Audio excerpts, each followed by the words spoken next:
അപ്പോൾ ഞാൻ ഇങ്ങനെ ഹോസ്പിറ്റലിൽ സ്പെഷ്യൽ വാർഡിൽ ഇങ്ങനെ ഇരിക്കുകയായിരുന്നു. അപ്പോൾ തൊട്ടപ്പുറത്ത് 2 നേഴ്സുമാർ തമ്മിൽ മലയാളത്തിൽ സംസാരിക്കുന്നത് കേട്ടു.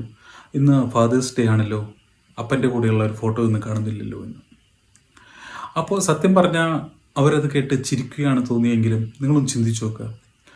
ഫാദേഴ്സ് ഡേക്ക് വേണ്ടി മാത്രം അപ്പൻ്റെ ഫോട്ടോ തപ്പുന്ന ഒരു മകൾ അല്ലെങ്കിൽ ഒരു മകൻ, എത്രമാത്രം ഒരു ദുഃഖകരമായൊരു സിറ്റുവേഷനായിരുന്നു അത്.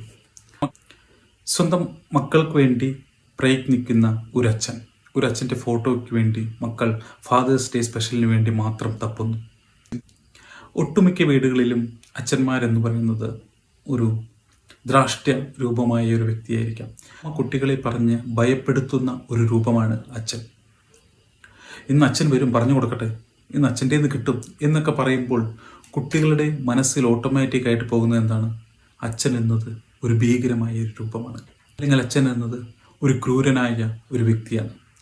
അതുകൊണ്ടാണ് ഒട്ടുമിക്ക വീടുകളിലും അച്ഛനോട് കുട്ടികൾക്ക് ഒരു അകൽച്ച ഉള്ളത്.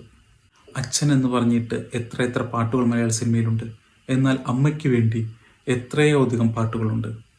അച്ഛന് വേണ്ടിയുള്ളത് മരിച്ചു കഴിഞ്ഞപ്പോഴുള്ള ഒരു പാട്ട് മാത്രമല്ലേ, അല്ലെങ്കിൽ അതുപോലുള്ള കുറച്ച് പാട്ടുകളല്ലേ ഉള്ളൂ. അതാണ് നമ്മുടെ സിനിമയിൽ പോലും അച്ഛനോടുള്ള പ്രാധാന്യം കുറവാണെന്നാണ് എനിക്ക് തോന്നുന്നത്. ജീവിച്ചിരിക്കുമ്പോൾ നിങ്ങൾക്ക് അച്ഛനെ സ്നേഹിക്കുക. നിങ്ങൾ അവരുടെ മനസ്സ് തിരിച്ചറിയാൻ പരമാവധി ശ്രമിക്കുക.